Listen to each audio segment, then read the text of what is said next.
Awesome. So, ladies and gentlemen, this interview is brought to you by Burn It Up Coaching and the 21-Day Challenge. So, if you're an entrepreneur or high achiever and you're committed to getting to your next level, tapping into your greatness, reigniting your self-belief, your passion, and achieving your 21-day challenge goal, just really stepping into a whole new version of yourself, your greatest possible self, then let's ignite. And what that looks like is daily progress reports, weekly deep dive calls to make sure that you're on task with your schedule, with your actions, with knowing crystal clear what you're supposed to be doing. We'll break down your year goal into bite-sized steps so you know what you're supposed to accomplish over those 21 days.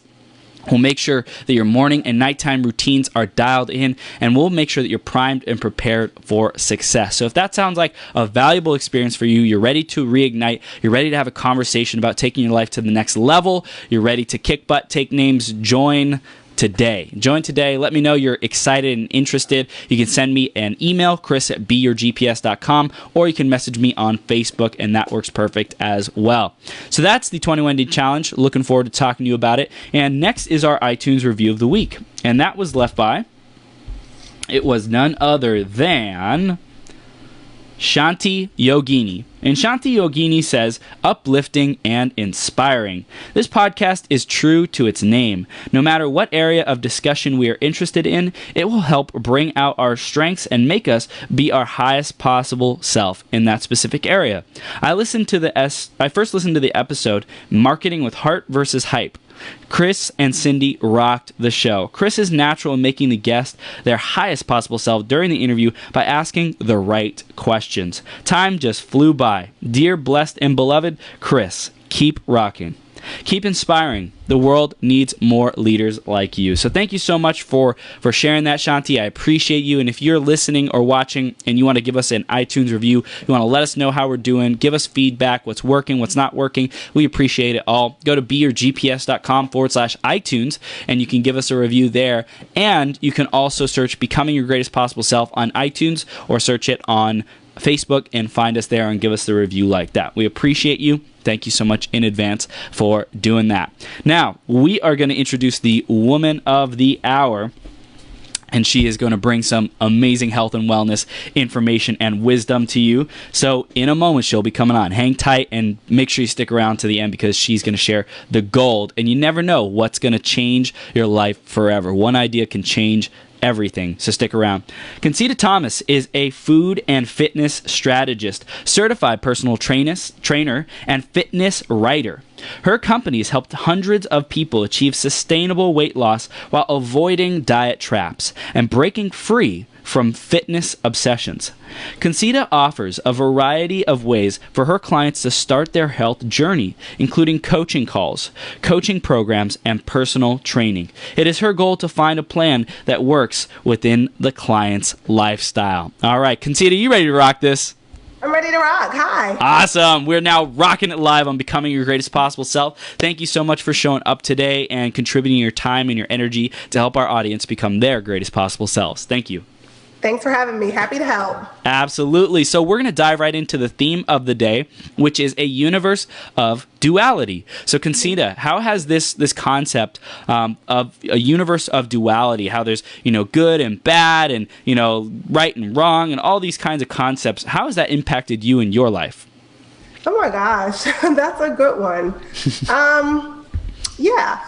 Well, I think it's impacted me from the very, very start because I think that I live a life full of duality. Mm-hmm. So, for example, let's see, I grew up in a neighborhood that was, I don't want to say it wasn't the best because there were some amazing people there, but it was a neighborhood that had issues with crime, issues with issues with drug addiction. And at the same time, I went to some of the best schools. So I think from the very beginning, I always lived in two separate and almost opposing worlds. Wow. So for me, because of that, I feel like I find a lot of gray area in life because my opinion is closely informed by seeing both sides of most coins very up close and very personal, and having experiences on both sides of those coins, and being able to get the behind the scenes of people who live in both worlds.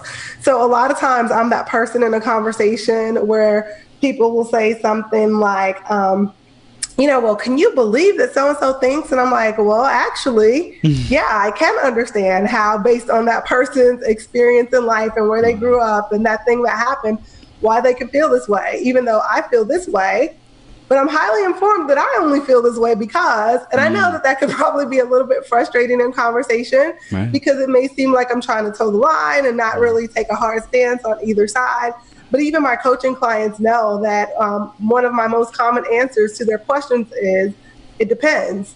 So, well, what do you think? Should I give up soda? Well, it depends. Whereas most coaches are like, absolutely, you should be giving up soda. Well, it depends. Let's talk about that. Here are some pros and some cons of that, and here are some alternatives. So I think, I don't know. I actually enjoy living that way, though. I really do.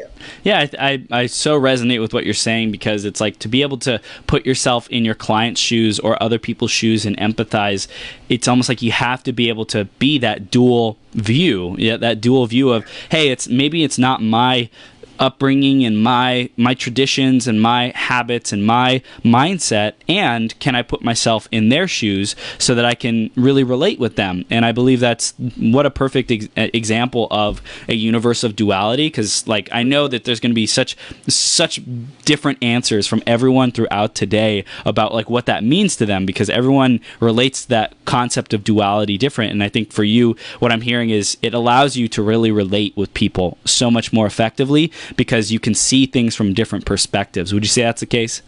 Yeah, definitely. Yeah. Awesome.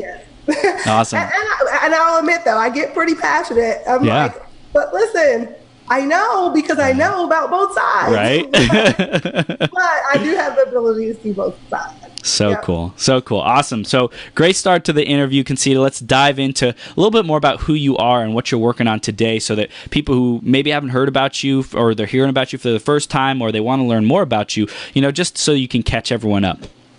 All right, so I'll catch everyone up. So you've already said that I'm a food and fitness strategist. I want to dive into what in the world that is, right? Okay. Because that sounds like one of those fancy internet titles, right? Like we all have one, right? Especially if we have online businesses or online brands. Like, you get a special title, and sometimes it doesn't mean anything. Yep. Okay, but mine does. As a food and fitness strategist, what I do is I help women who are on a weight loss journey, and I help them get results and keep results. But to me, it's most important that the process actually feels good, and that it never hijacks their life or becomes a second job. And back to that whole duality and being able to see things from different sides, I really am a strategist. I help them figure out how to move consistently and eat in alignment with their goals in a way that fits their life and in a way that feels good. So it really does come down to strategy, because, for instance, all of my clients know that, for instance, they need to drink more water, right? Like, that's not a surprise. There's enough blog posts out there about that. So they know that. But then there's a reason why it's not happening. So what I do as a strategist, instead of telling them, oh, you really need to drink more water, we come up with, first of all, we delve into why it's not happening for them. And then we come up with strategies that help them work around that, so that they can actually do the things that they already know that they need to be doing, and that will move them toward their goals. So really, I like to say that my strategies help people build the bridge between knowing what to do and doing what it takes. So good. I love it. I love it. It's so well articulated. It really highlights the pain that people go through, is like, I know what to do, but I'm just not doing it. Or, the pain of, well, I had a personal trainer, but I didn't really see results. It's like, okay, well, did you really dig into the roots of why you weren't doing what you knew to do, or into the roots of what really works for you and your body and your goals and what you're going for in life? Right. And that's the hard part. And I'll be honest and tell you that a lot of times we don't want to go there, right? Sometimes we're like, just tell me what to eat and I'll eat it. And, that's not really true, because all of us, right? All of us, and not everyone's on a weight loss journey, but those of us that are, right? We all know, we all can name at least 3 things that we could do differently. Maybe I'll dare and say an improvement that we can make that will move us in the direction of our goal. But we're not doing them. So it's not as simple as tell me what to eat and I'll eat it, or tell me what's the best exercise to do and I'll do it. If you have a full-time job and I tell you, well, the best thing to do is just work out 5 hours a day. not going to happen. So I love you it. may go work out 5 hours a day. Right. Right. I love it. And that's such great a great example, because there's so much advice on the internet that I think it's a challenge, because not everyone, the advice won't work for everyone. Everyone has like their own unique situations and circumstances. So when you have a personal coach who's helping you with strategies, or a mentor, or whatever it might be, like that's how you can grow as quickly as possible and get that one-on-one custom advice for whatever each person is dealing with. So I love that you're doing that. And I want to go back into the journey now about how you got to where we are today. Like, why did you start on the fitness path, and what were some of those key events that you had to grow through and go through and learn and get wisdom from to be the woman who is with us today? Oh, that's deep. Okay, so it can be summed up in my personal pain turned into a passion. So I'm a former engineer, so all of my like formal university level schooling is in engineering. I was a mechanical engineer. My first official job, I like worked on cars. Like I designed cars with Daimler Chrysler. When it was Daimler Chrysler, it's Chrysler again now. Right. So that was what I thought I would do for a career. But in college, I started struggling with my weight, and that was never a struggle of mine. Like I don't have a chubby kid backstory like some other coaches do. I was an athlete, was really thin. My nickname growing up, my dad used to call me String Bean. So like weight wasn't an issue, but it became an issue in college. Okay, so I tried various things like mainstream advice to try and get it off, and it wasn't really working for me. I hired not coaches, but trainers, and I was getting fitter and faster and stronger, and I'm an athlete, so they loved training me. I loved training, but I wasn't getting smaller. So it really just started out as a quest to get the information to kind of bridge the gap, to figure out why what I was attempting wasn't really working for me. And so I became a personal trainer really just to solve my own problem. And what I realized when I got a personal training certification was I realized why my trainers weren't really getting me smaller, is because like out of a book that's really super thick, there's about 5 pages about nutrition, right? So what everybody was trying to help me do was like sweat off the pounds. And even though I wasn't even 30 yet, that wasn't working. Like you really can't out-train for nutrition unless you're 19. Right. And my nutrition definitely needed some work. So I started studying that part, right? And I, not without going through all the different diet center programs and like you name it, been there, done it, tried it. I've got a t-shirt. And so it was just this quest for knowledge. I don't know if you're familiar with precision nutrition, but back when they used to do licensees, I got licensed as a precision nutrition practitioner because it was really just trying to figure out the whole food piece. Right. And I was able to get the weight off, but I was not where I am today, where it was like sustainable and it felt good. And what I teach people today, I was in what I like to call my skinny yet struggling stage. And that was really a dark time because, so I'm a weight loss success story, right? The weights come off, I look amazing. I go back to college reunion and everybody's like, oh my gosh, you lost so much weight. What did you do? But what nobody really understood is that I was struggling. I literally felt enslaved to fitness. I was starting to become afraid of food because all I knew is if I didn't put in my time in the gym, and I mean all my time, that my jeans would be tight, like almost immediately, like 2 days of less time or a missed session due to work or something like that, and things in my closet were tight again. So I struggled for a really long time. I did fitness competitions, figure competitions, so go figure. Wow. I was challenged by a coworker to do that. At this point, I was working as a personal trainer. And he challenged me to do it for like gym cred, right? You know, you're a personal trainer in the New York market, like you need to look like you stepped out of a fitness magazine, right? To be booked out. So let me train you for the show. Let's do it. I said, okay. But if I really look back deep down inside, my motivation was I was skinny but struggling. So maybe if I got into like fitness model shape, maybe finally I'd have some wiggle room, I thought.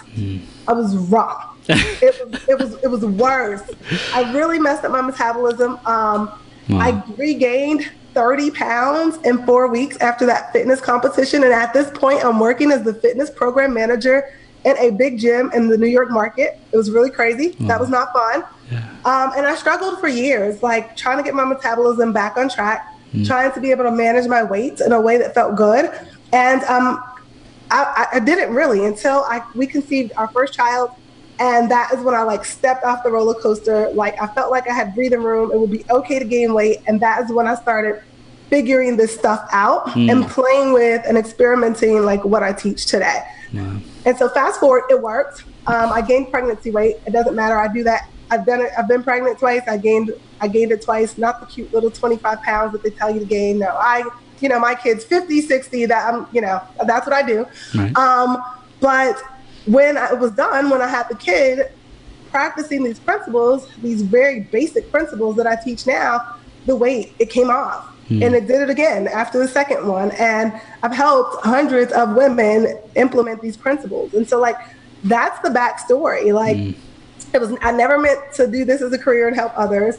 I learned about it, got into this field to fix my own problem. And even when it was fixed or appeared to be fixed, it still wasn't fixed. I did even crazier, more extreme things trying to fix it until it finally came full circle to this moment where now it's more of a habit. It's a lifestyle. It's something like I do it like I brush my teeth. Wow. Well, I love how your passion for learning and working on yourself and growing yourself in the sense of releasing those pounds back to the universe and getting into better shape, right? Like your passion for that is what fueled you to learn so much. And I think that when people are passionate about their learning, whatever it is that they're learning about, they're willing to go above and beyond to create like expertise level information advantage, and I think that's really cool that you've gotten that, and you naturally went into an area where you had gotten so much experience and time invested into. You're like, well, shoot, like people are probably coming to me for advice about how I did this, and I just keep growing my knowledge. I want to grow more. I want to improve my abilities in this area of getting into better shape. So why don't I share it with people? So I'm curious, what has been one of the biggest challenges in building your brand around being a food and fitness strategist? I think one of the biggest challenges has been, and this is funny because it goes back to that duality piece, right? Has been managing the tension between not wanting to seem like braggy and like, hey, look at me, and putting myself out there enough so that the people who need or want my services or my expertise know that I exist. Right. Does that make sense? Yeah. So, because from that duality piece, right, and I don't know how much you know about this, but like growing up in a neighborhood that's kind of tough, it's really like it's not wise to try and outshine people, if that makes sense, right? Yeah. You'll get the attention, but it doesn't come without other stuff, right? Stuff that you don't want. So you kind of just try and blend in, be all right, have friends on all sides of the fences and just kind of like get along, right? So, and that's like really not my personality. Like I'm very passionate. I'm very animated. That's who I am. And that was a point of contention sometimes growing up where I grew up. Right. So, as part of like a survival skill, I learned to manage that a little bit. So when you decide you want to build a personal brand, you kind of have to toot your own horn. And you have to show up and you have to be okay with people knowing who you are. And you have to say, hey, look at me, not for the sake of like, look at me just to look at me, but hey, look at me so I can tell you about this thing in the case you need it. And so like, I feel like I did a lot of kind of peekaboo exposure, right? Like, okay, I'm going to expose myself. Oh, everybody's looking. Yeah. This is good. And okay, I'm going to expose myself. Ooh, somebody said something mean. I don't know. Who do I think I am anyway? Maybe I shouldn't expose myself this much. So that's been the dance. But as you can tell, I'm here today. I'm getting over that. Like this has definitely been the year of completely getting over that. Love it. Had lots of huge exposure this year. And like, I had to just own it and show up because there's no point of like getting the exposure and then showing up like, hi, I'm here. Yeah, no, it doesn't work. And I love how you said, there's the balance of, hey, I'm willing to share my message And like, I'm also concerned about what people think. So like, I'm a little bit hesitant to do that.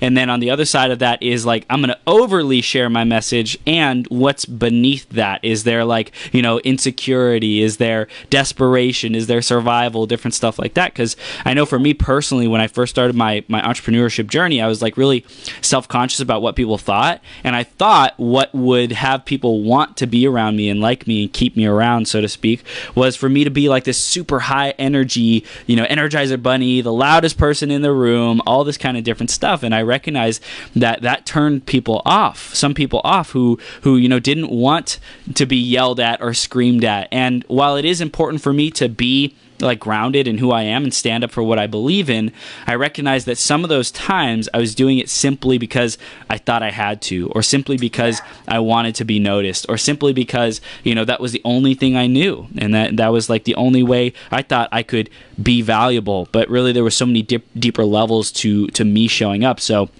I love how you shared, like, you've played that peekaboo and you've put yourself out there, because what I found is when we make it about others and being of service to others and putting them first, then we stop making it about ourselves. And I learned that lesson. I'm sure you've learned that lesson too. It's like when you remember about the impact that you get to have on these women's lives, and giving them freedom, giving them their self back, giving them their love of themselves back, giving them their fulfillment and joy and presence back. That's got to be one of the most fulfilling things that you've ever done. Absolutely. And that's what makes me show up sometimes when I'm in that, because I'm not going to pretend like, oh yeah, that was this challenge, way back when. No, right. That's something that it's kind of like, how if you climb a mountain, right, you're on the top of it, but like you're still at an area where like you could easily, if you maybe look that way, you might roll back the other way. Yeah. So like, that's where I am with that. So whenever I'm having those moments where I feel like, oh, I should go live again. I know they're sick of, I've said this a million times. I just have this thing that I say to myself, which is like, somebody's waiting to hear what you have to say. And I take myself back to when I was in that place. And I remember, like, if I showed up then, like, wouldn't I be happy that I kept showing up? Like, if there was this girl with big hair and like this crazy laugh that kept showing up on my social media feed, giving me all these tips, like, I would have been there for it. Yeah. So I have to remind myself that there are still people who are in the type of pain that I was in, and that showing up is actually a service and not showing up is a disservice. So, I hit go live and just make it happen. But, whether or not it's one of those days where I feel like being seen. I love it. Yeah. Well, that's been amazing. Thank you for sharing about your branding and evolution and personal growth. I want to dive more into like the people with busy schedules, right? Yes. And how to make that a benefit rather than a barrier, because I think that's people have the excuse of time, money, energy, all these different things all the time. So I would like to empower our audience to break through that and to bust through that, to decide who they're going to be. And I'm sure you have some really great insight and stories and sharing on how to do that. So let's dive into that. I think I do. So the thing about, and it's funny because that's primarily who I help. Like most of my clients are busy career women, entrepreneurs, or what I like to say, in the business of family, right? Because a lot of my stay-at-home moms are like just as busy. Right. So the first thing is that the busy schedule cures one of the problems that those of us that don't have a busy schedule have. And it's the fact that there's less flexibility and there's less white space. So I don't know about you, and I know you like to work out, so this may not be true for you, but I know somebody listening who has maybe a less than busy schedule or who has had a less than busy day.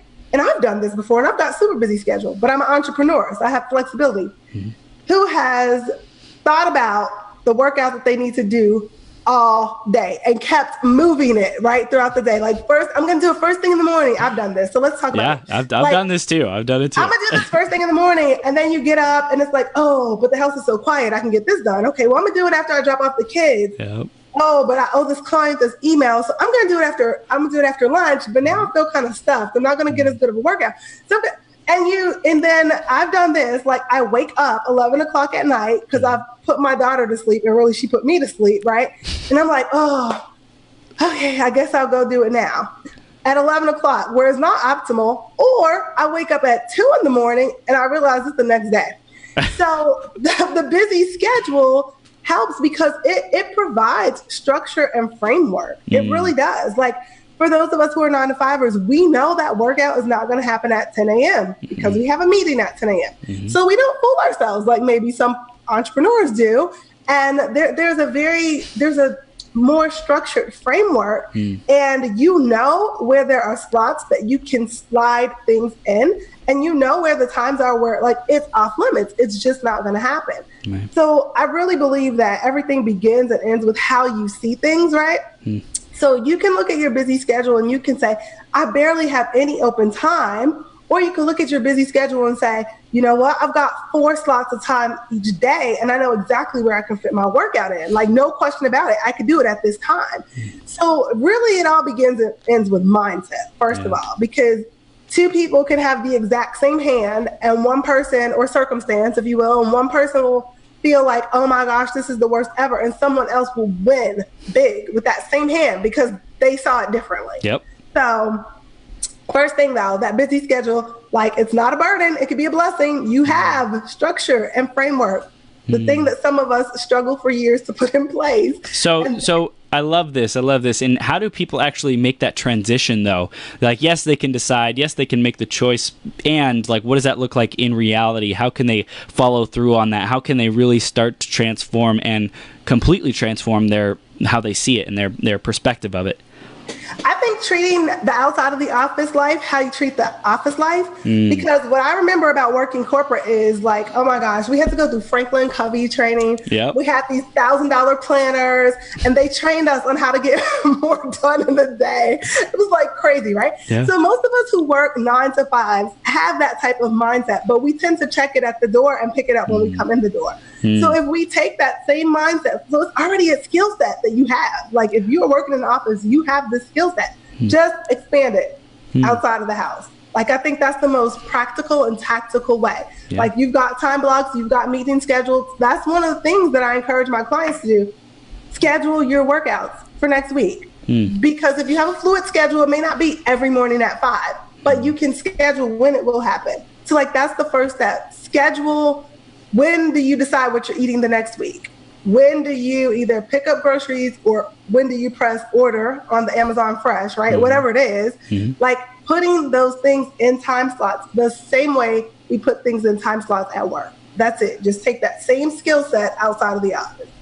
Boom. Love it. I love it. So having the mindset, that's critical. We can shift that perspective by literally doing the actions and behaviors that we apply in work, where we have to be disciplined and manage our time really effectively and bring that out to our life, so that we're scheduling our time with our family, scheduling our time with our workouts, and make sure that we're planning ahead of time, not just, I should probably spend an hour here. It's like, no, like, plan it out for the week. What's your goals for the week? What do you want to accomplish? So mindset's number one. I want to move into like the more, I don't want to say advanced, but the next stages of how do people become successful with mastering their schedule and their busy schedule to make it a benefit. Yeah. And so I think too, the thing is, and I don't know, there's resistance to that, right? And I'll just go ahead and like talk about it right up front, because somebody listens to that and like rolled their eyes like, girl, I spend 9-to-5 inside of the office. No, thank you. I'm not calendaring my free time, right? Who said that? Pop it in the comments. Somebody got that. I know they did, because I used to think that too. Listen, I am not Pinterest Pam. My mom used to call me a free spirit. I resisted schedules and routines forever, until the second child. Like, my work ethic and my willingness to work hard was enough to overcome my unwillingness to be routined and planned.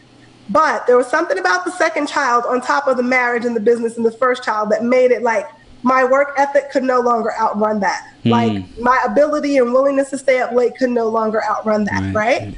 So one of the things, so first of all, it wore me out and I realized I had to. But one of the other things that makes me now willingly do this is I got tired of feeling like I didn't have any free time. And so if there are any like working women, moms, dads out there, I would hear from a lot of women, they would say things like, must be nice, I don't have time for that, hashtag wife life, hashtag mom life, things like that.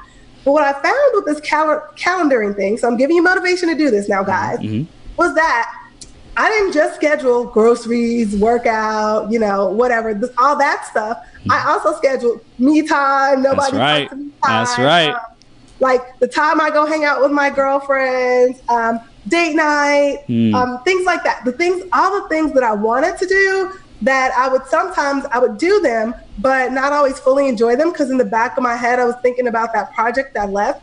But all of a sudden, when everything had a bucket throughout the week, if something popped into my mind, it didn't distract me anymore because I knew where it was going to go. Yeah. And sometimes I'd even write it down so I didn't forget, but I didn't feel like, oh, I really should leave now because I've got to get to this. So that's the motivation for it. Okay, so that's that. So the first thing we said was taking that skill outside of the office so that you start to schedule and plan things. The other thing is that I found is that with a busy schedule, it helps me to embrace efficiency. Yeah. Yes. Right? Yes. Because, like, I forget what's the principle, I forgot, but it's something about, like as much time as you have to do a thing, like that's how much time it'll take, right? Yep. And the thing about when I was skinny but struggling and I was spending, like living in the gym, the staff knew me, like everybody, front desk, janitorial, trainers, like they all knew me because I was there all the time. Right. And I shared that it was when we conceived my first child that I was like, okay, this isn't going to work because I knew like breastfeeding, changing diapers, like I'm not going to have 25 hours a week to dedicate to fitness. Right. I've got to figure this out. And what I find is that the ladies that come to me who are like working, busy schedule, and I tell them, okay, so your workouts are going to be anywhere between 10 to 30 minutes. They're like, oh my gosh, for real? I can handle that. Whereas those who have like more open schedules, they doubt that can work. And they do what I did. They stay stuck in that struggling stage, right? Where they're like on the hamster wheel for every single pound because, they don't really have a high motivation to embrace efficiency. And to be fair, the mainstream fitness message is kind of like go hard or go home, 2-a-days, no days off, sleep when I'm dead, right? So that is the message that they're getting. And they don't sometimes have that really big conflicting priority that makes them just a little bit curious of whether or not efficiency can work. So I think the second thing is just embracing efficiency. And that's with the workout. But that's also with everything in life. Like, do you have to cook the chicken from scratch if you can buy a perfectly good cooked rotisserie chicken that night and pair it with something else? So case in point, last night, here's an example. My husband had made like vegetables. He made collard greens, right? But we didn't make meat. That just didn't happen. So yesterday we had a lot of stuff happen at the house. We had a plumbing emergency. It was crazy. Oh, man. And we needed to eat. Well, my old self would have probably been up till 10 cooking chicken and the kids would have gone to bed late. I rolled right through Boston Market, picked up the chicken. We had sides at home. I didn't even get out the car and it was okay. And why was I so open to that? Because I need efficiency. Yeah. Wow. So I think embracing efficiency is the second thing. So whether it's with the food, whether it's with the workout, whether it's ordering groceries, might sound crazy to some of you, but like if you know that you are going to need paper towels and toilet paper and dish soap and all that every single month, it's not like produce. You don't go into the store and like look at it and decide, put it in some type of online auto ship and just get it delivered. Because what I find is that for most of us, it's all those little things that crowd out our time to take care of ourselves. Totally. And when we're busy, sometimes we're just way more willing to embrace efficiency. And we see it, we're happier to embrace efficiency. So I would say that's the second thing, really. Do you have any questions about that? Because I always have lots to say. I love it. I love it. Now you're on a roll. Keep flowing. This is gold. Okay. I'm like, listen, like, I don't want to just like totally steal the show. This is great. This is great. Like, I didn't say 2 words. The other thing is, and this I find, again, not to stereotype, but I am a woman and I have lots of women friends. And I'm married to a man and he has lots of friends. And I find that this tends to be more of a woman thing. We often feel guilty about delegation, right? Because there's these cultural norms and like there's these things that we feel like we should do. Right. So, maybe I work 50 hours a week. I run a business on the side. I've got 3 kids. I have a husband. but I'm like the person who, is going to pick up the groceries, or I'm the person that is folding and putting away the clothes, even though maybe there's available finances to hire that out, or maybe my kids are like 12, 15, and 9, and they could completely do that with a little guidance. Yep. But I think that when you have a busy schedule, not that you need to justify it to anyone else, but I think it helps us justify it to ourselves to delegate and to let some of that stuff go. Because if you do the calendaring piece, you really see that, no, I shouldn't be, like, there's no place to put it. Like, the only place left is where the block that it says sleep. Is it really wise to stay up to 2 o'clock in the morning to be the one to fold the laundry? Or can I teach maybe the kids how to do it? Or can I maybe hire a high school student who lives down the street who maybe really wants to earn, who could do that? Yeah. Or like a thumbtack. I think thumbtack is another like service-based thing where if people want to like outsource the work, there's different options. Maybe you have some better solutions or solutions that you use, but I've heard thumbtack is like a good thing. You can post up jobs, like local jobs for things that you want to get accomplished, whether it's walking the dog, whether it's folding the clothes, whether it's washing the car, whatever it might be. You can put it up on there and then have people come do it for a very affordable rate. Yeah. And just remember that all of this is to make room in your life to take care of yourself, right? Because the thing that so many of us who say we don't have time to do things forget is that, and I've seen this happen, like with people close to me and just with people that I know, like if you continue to neglect your body, when we do that, it eventually shuts down. And then all of those things that we cared about doing, we can't do anymore. Nope. So if we just release a few of the things and delegate those things out, the things that really are priorities to us, the things that light us up, the things that fill our calendars, we actually get to do those things for longer. Because we'll be around to do them. Exactly. And I think what you were talking about earlier about the Franklin Covey stuff is useful here, because it's important to know what activities do we absolutely have to be a part of. Because like there's certain things that we have to be a part of no matter what. And then there's certain things that we don't, like going to your daughter's recital or, soccer game or whatever it might be. That's something you have to be there for. Like to go put a video camera there and record it is not the same thing. Right? It's like you could delegate that, but it's probably not the best idea. So there's things that you have to be there for, and then there's other things that you don't have to be there for. So start writing a list of all the things that you do that you could give away. You could have someone else do. You may not know who or how you're going to do that yet, but take a list, take an inventory of your life, and get the idea of what are the different habits, behaviors, activities, chores that have to get done, and then start figuring out which one is the top priority to delegate. Which one can you delegate out for the least amount of money, the least amount of energy, the least amount of effort, and it needs to get done. Or also, which one takes up the most time that you can delegate out as quickly and easily as possible. One of the activities I love helping my clients go through is figuring out what is their time worth. Especially for entrepreneurs, it's so important to understand what your time is worth, because some people think, well, I have to do this folding clothes because I want to save as much money as possible because I'm building my business and I'm putting dollars into marketing and stuff. Well, maybe, and if you get paid, for $100 for a coaching session or something like that, your time is potentially worth $100 an hour. So every time that you're spending folding clothes, you're missing out on servicing a client and getting paid $100 an hour. So I think being clear on that and being aware of, how much money we're worth, or if people are, like working a 9 to 5, what do you get paid hourly? How much time could you, how much time are you spending on this activity that you could be, getting paid more money, putting in more time and energy at work to get a promotion, to get a raise, whatever it might be. I always value that activity a lot. Yeah, it's funny. I did a whole podcast episode on that, like going through that. And I take some of my one-on-one clients who are struggling with that through that as well, just because it's hard when everything is in your head. And when sometimes even if a friend comes over and says, like, what do you want help with? You don't even know because it's all in your head.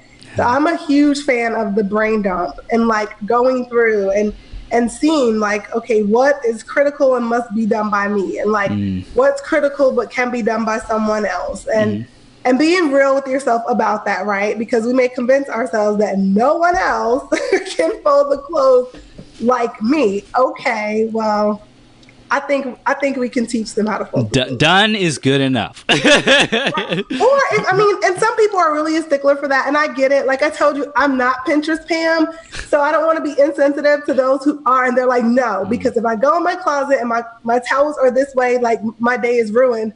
Okay, so then whoever you hire to fold the towels, make a tutorial video, like do what you have to do, but these are things that can be taught. Yeah. So. Totally. I love it. I love it. I love it. Awesome. So was there any other big keys to managing and mastering our schedule that you wanted to go over? If not, I got a couple other questions for you. Well, I think too, another thing too is like getting help. And when I say getting help, I mean primarily with like the food and the fitness piece, because a lot of times we want to embrace efficiency, but we don't know. So I did a poll in my support group on Facebook about what was the most difficult part about embracing more of like a lifestyle approach to like weight loss, weight management, healthy, because most of the ladies in there say, we know that diets don't work. Yes, it's like the partner that promises us the world, but like keeps breaking our heart. We get it. But I'm like, okay, so why hasn't everybody like completely embraced this yet? And it was confusion, because the noise is so loud about the go hard or go home, and like at least an hour doesn't count. And like, we don't really know, we don't really feel confident that what we're doing is going to make a difference. And then like support to troubleshoot, because again, most of the info out there is about how to follow very strict rules, how to, the 20 foods you must eat, the workout you've got to do, but not a lot out there about, okay, if this, do that. If this happens, then switch it up with that. So like, don't be afraid. The same way that you will allow yourself to get support to fold the clothes, don't be afraid to get the support to figure out, okay, what does efficient yet effective look like in the realm of food and fitness for me? And it doesn't have to be an ongoing relationship forever. It doesn't have to be me, but find someone who will teach you that, not just someone who will like try and convince you on their system. I like to say like the diet is disguised as a lifestyle. Like, no, not that. Someone who really will help you customize and craft your own solution. So yeah, that's beautiful. And I love that. I love that too, because it's really just empowering people that, I have my own solution. Concita has her own solutions. People have different solutions. So find what works for you. Find who you resonate with. And especially when you have someone who's like Concita, who is like all about find what's best for you. And I'm not going to try to sell you my program. I'm going to say, ask you questions. We're going to figure out, what are your goals? Would that make sense for you? Here are the couple different options. What are the pros and the cons? What are the benefits? What are the consequences? So I love how strategic and analytical you are. And it really shows up, that your mechanical engineering background is really, present in that. And I think that's really cool. So as far as growing your brand, what do you see as the next biggest steps for you to impact even more people's lives and evolve your company and what you guys are all about? I think my next biggest step would be continue with the visibility piece.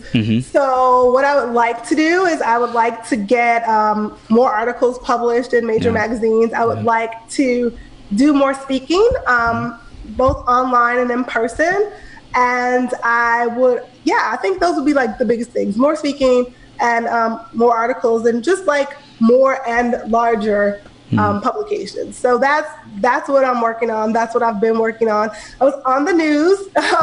Congrats. So that was fun. Yeah. And just doing more of that kind of stuff, really just getting the message out there to people who need to know that like there's another option, and like and sustainable doesn't have to mean like super slow turtle speed results. Like there's a way to have a little bit of both. So those are my next biggest things. That's awesome. And specifically with the evolution of what you're teaching, because like there's such an important part of mastering the basics and being grounded in the basics and the fundamentals and like never straying from that. And then there's also a space of like evolution and how do we evolve and keep up with the times. I'm curious how you're in the universe of duality, how you're balancing those two and adapting with those two. Well, I mean, this what I do now is because when I first started as a personal trainer and as a coach, I wasn't like, I did believe that you had to eat these things. And I did have clients carrying around Tupperware just like me. Yeah. And I did, sell 1 hour personal training sessions, which now, oh gosh, it's horrible. Like when people invite me, like even friends, to a class they teach and they're like, it's an hour. I'm like, and I think too, just being willing to leverage technology. Like when I first started out, I worked in a big box gym. Every single client I had lived within maybe 20 minutes of me. Now I have clients that are in other countries, and there's only a very small handful of clients now that I see in person. Most of my clients, we communicate this way. So, and just continue like whatever that is. I hear like virtual reality is like just around the corner.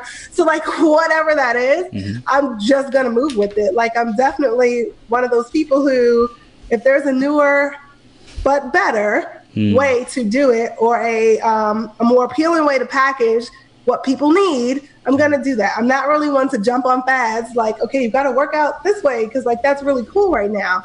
But I am about figuring out a better and more efficient way to bring what I have to people. So, and being willing to move with that. Yeah, I love it. I love it. What do you think, what do you see as your legacy, or what are you committed that your legacy is in this world? Oh, that's great. Okay. So I already know that my gifts are teaching and encouraging, both, right? And I'm like a cheerleader. Like you talked about, like showing up as yourself. Listen, I show, if I show up, and now I show up more, right? Because we're getting over that. But like, if I show up as me. And I'm fully aware that there's someone for everybody. So like the people who cannot they just can't get with like the energy and the you can do it, then they're not my people. And like, that's totally okay. There are so many people in this world that it's okay. Like move, you're taking a spot from someone who needs that. So I know that my gifts are teaching and encouraging. And I know that I'm drawn to teaching and encouraging other women.